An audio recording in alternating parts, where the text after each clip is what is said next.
Hey guys, so today we are with the presidential rule and national emergency. So first we'll do the presidential rule, right?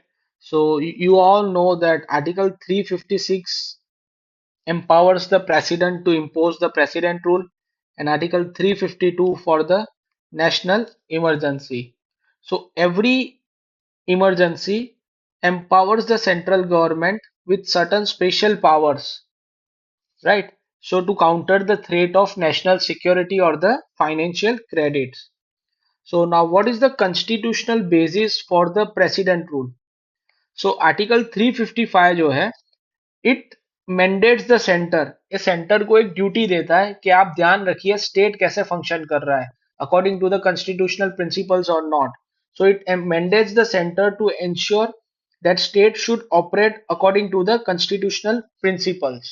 अगर मान लो state में constitutional machinery fail हो जा रही है, then president is empowered under the article 356 to impose the president rule. और एक other article है दैट इज आर्टिकल 365, ये भी एम्पावर करता है प्रेसिडेंट को to impose the president rule अगर स्टेट कोई पर्टिकुलर डायरेक्शंस को, सेंट्रल गवर्नमेंट की डायरेक्शंस को फुलफिल करने में फेल हो जा रहा है। जैसे हमने देखा था, राइट, जैसे रेलवे का constructions, okay, then for example primary school के बच्चों को लिंग्विस्टिक माइनॉरिटी लैंग्वेज में advice like instructions देना मदर टंग में, right? So this all provisions we have scene.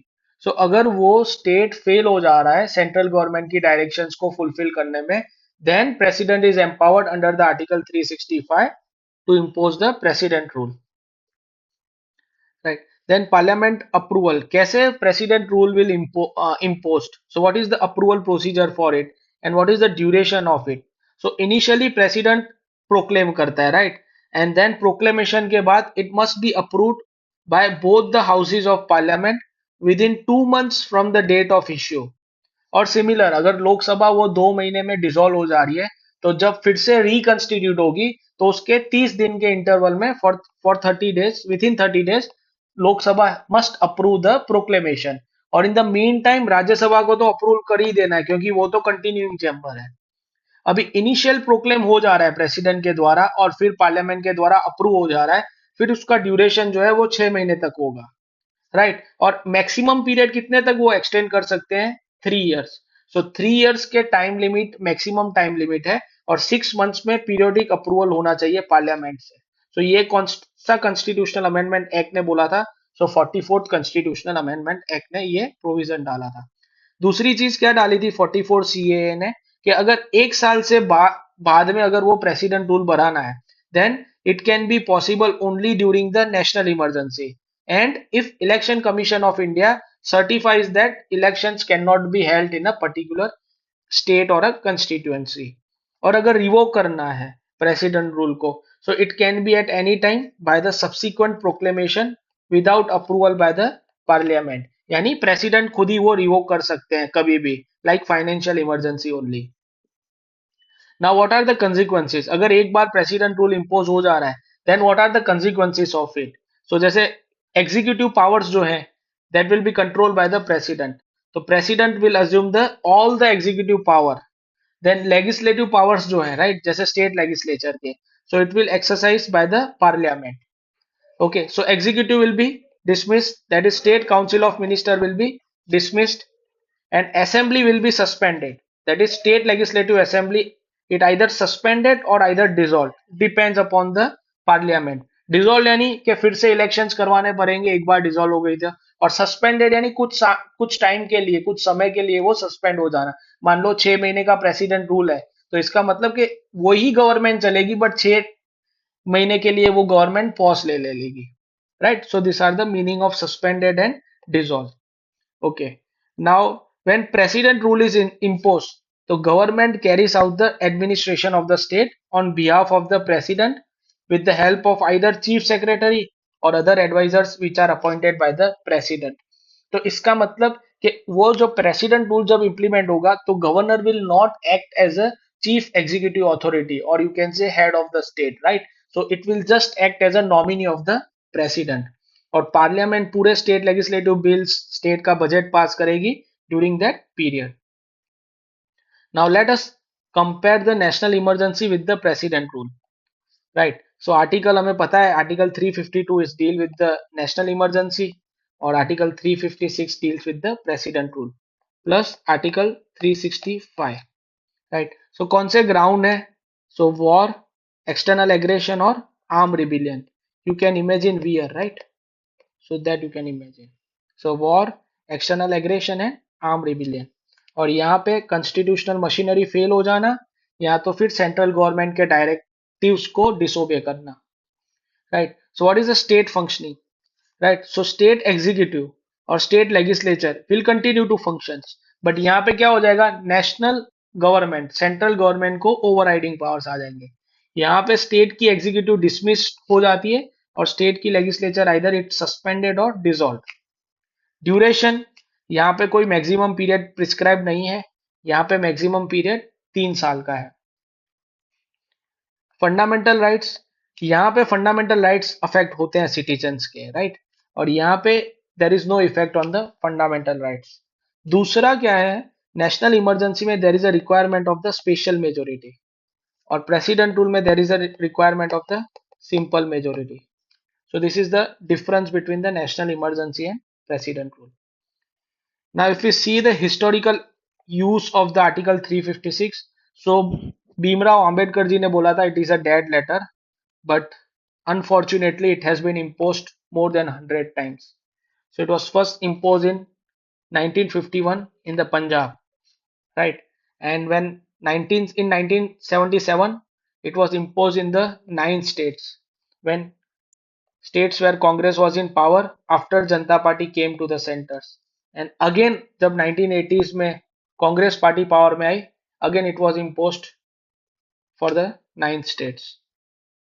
So there have been different landmark judgments on the precedent rule, and the most important one is the SR Bomai case. So SR Bomai case में ऐसा बोला था, secularism is the basic structure of the constitution.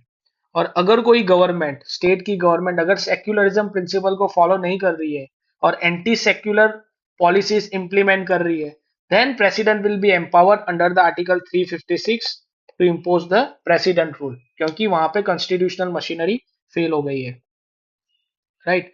And S R Bommai case में also it has been dictated कि article 356 is subjected to the judicial review of the judiciary, that is Supreme Court or High Court, and President satisfaction must be based on the relevant material and can be struck down if it is based on irrelevant or malified grounds, that is made. Okay, so malified, arbitrary, irrelevant or discriminatory grounds, right?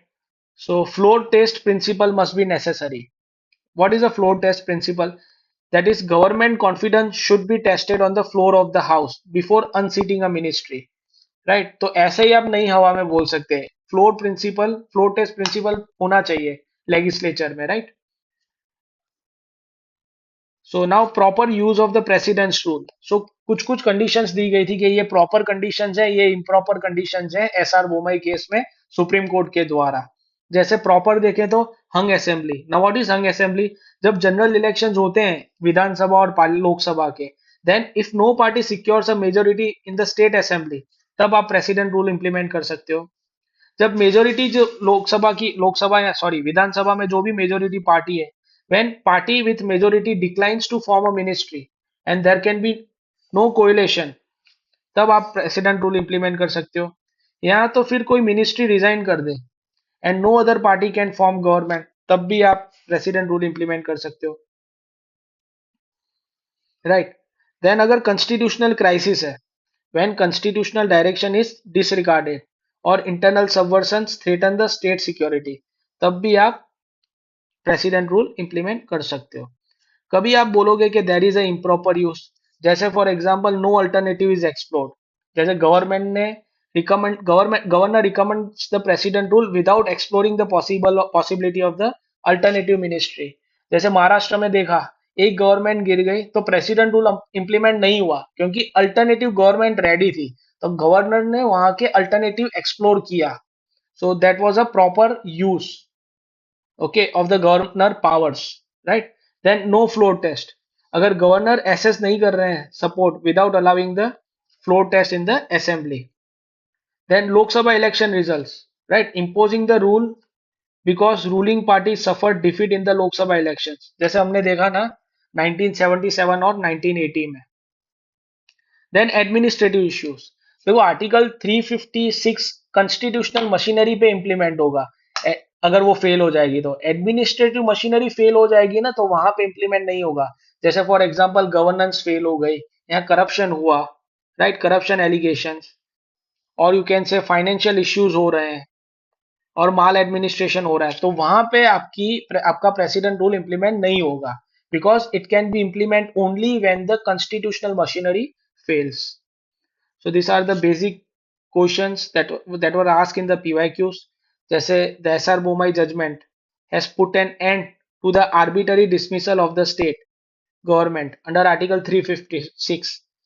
Discuss the extent to which these statements hold true. तो ये statement इस questions में आपको कैसा लिखना है, जैसे you have to write on the both sides of the coin.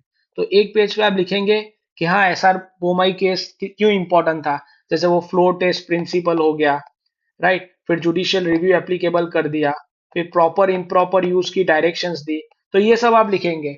और फिर आप उसका नेगेटिव पार्ट लिखेंगे कि नहीं अभी भी एसआर बोमाई केस के बाद भी प्रेसिडेंट रूल बहुत बार इंप्लीमेंट हुआ है जो अनजस्ट है, तो जैसे वहां का इम्प्लीमेंटेशन प्रॉपर नहीं है, ओके, फिर इंटरप्रिटेशंस बहुत वाइड है, तो ये सब केस आप नेगेटिव साइड में लिखोगे, right. So this will frame your answer on both the sides of the coin.